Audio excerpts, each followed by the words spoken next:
ปลุกทุกคนให้รู้ปลุกคนให้ตื่นพุทธะนี่แปลว่ารู้ธรรมะแปลว่าความจริงให้รู้ตามความเป็นจริง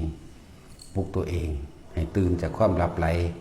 ปลุกตัวเองให้ตื่นจากความเชื่อต่างๆพวกเขาเกิดมาเนี่ยโดยปู่ย่าตายายพ่อแม่เขากติสอนให้เชื่อเรื่องต่างๆในเรื่องสิ่งศักดิ์สิทธิ์ในเรื่องโชคลาภในเรื่องดูดวงสะเดาะเคราะห์เชื่อผีปูตาเชื่อผีตาแหกเชื่อหลายๆอย่างที่นี่เขาเอาธรรมะของพระพุทธเจ้าคือเอาความจริงที่เป็นแสดงเนี่ยออกมาเปรียบมาเทียบกันเอาความจริงที่เขาได้ยินได้ฟังกับประสบการณ์เขาเองบวกกันมาเทียบเบื้องว่าผีปูตาหรือว่าศาลเจ้าพ่อเจ้าแม่หลายๆอย่างนั่นแหละเอามาเทียบเอาเองเวลาเขาเก็บไข่ได้ป่วยจังสิไปบอกน้ำผีนั่นผีนี่จังสิเขาเศร้าจริงอยู่บ่หายจริงบ่บ่ได้หายด้วยความจริงมันนั่นนะเวลาเขาก็ไปหาหมอคนเดียวเนาะกินยาพารากินยังไปตั้งพุ่นคนเดียวนี่คือให้ทุกคนปลุกตัวเองให้ตื่นจากความเชื่อแล้วหันมาสู่ความจริงจึงเรียกว่าให้ทุกคนมันมี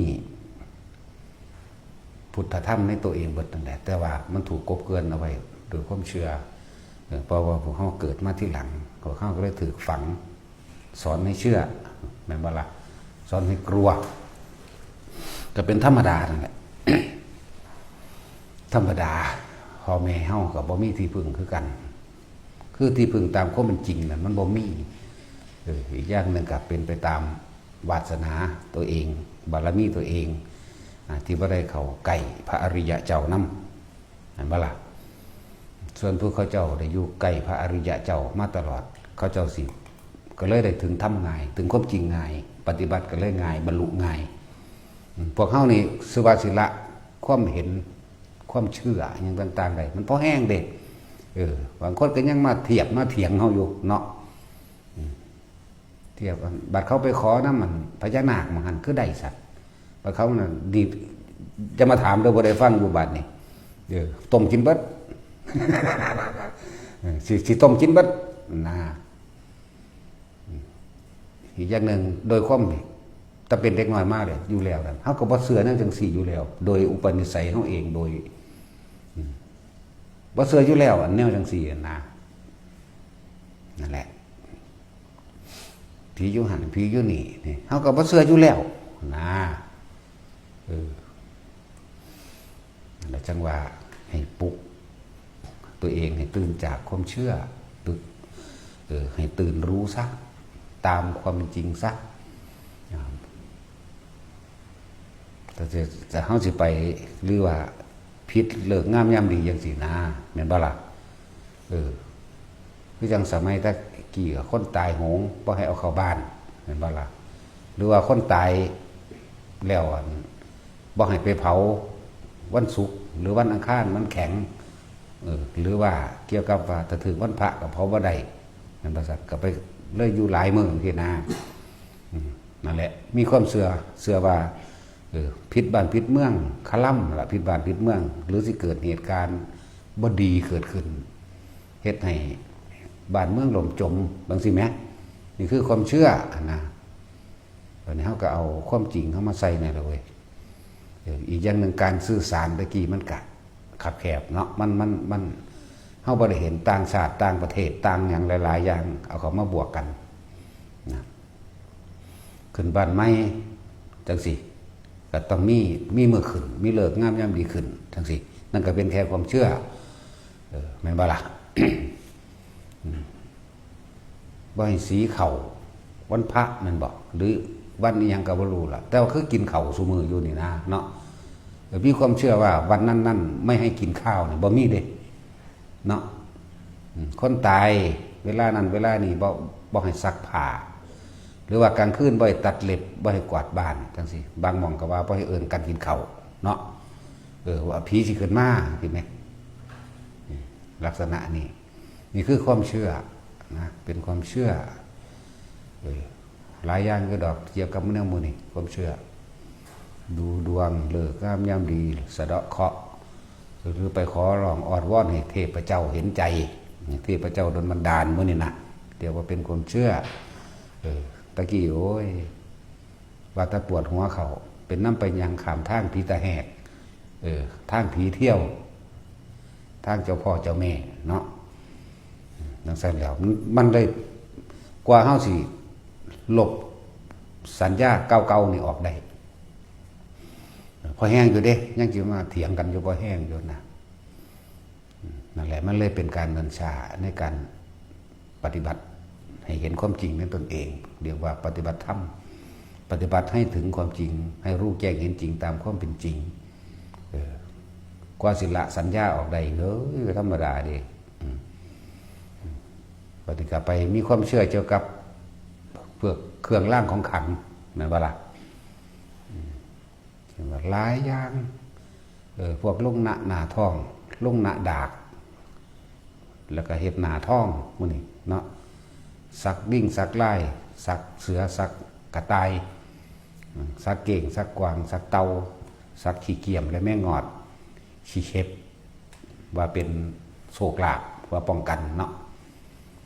แล้วก็ถือเอาต้นไม้ต่างๆมาเป็นเครื่องร่างมาเป็นเครื่องป้องกันตัวของป้องกันภัยเจ้าของบางพวกก็ถือเอาสัตว์เอาแขวสัตว์แขวเสือแขวสร้างเล็บสร้างงอนเงือกทั้งสิ้นนะแขวมุตันเป็นเครื่องร่างป้องกันนั่นนี่นะนั่นคือความเชื่อทั้งหมดเลย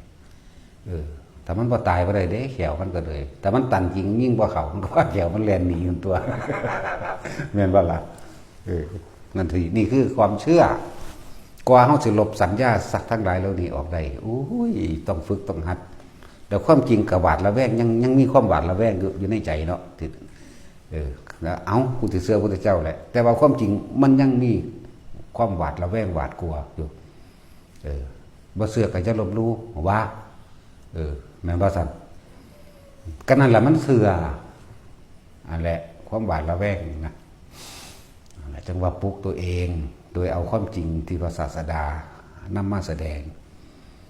คือธรรมะนี่แหละเอาความจริงเขามาใส่ถ้ามันรู้ความจริงแล้วมันกับผู้รู้ผู้ตื่นและผู้เบิกบานตามความเป็นจริงการทิ้งสัญญาอารมณ์เก่าๆมันก็ทิ้งได้ง่ายจ้ะเนาะอันนี้มันบ่แม่นที่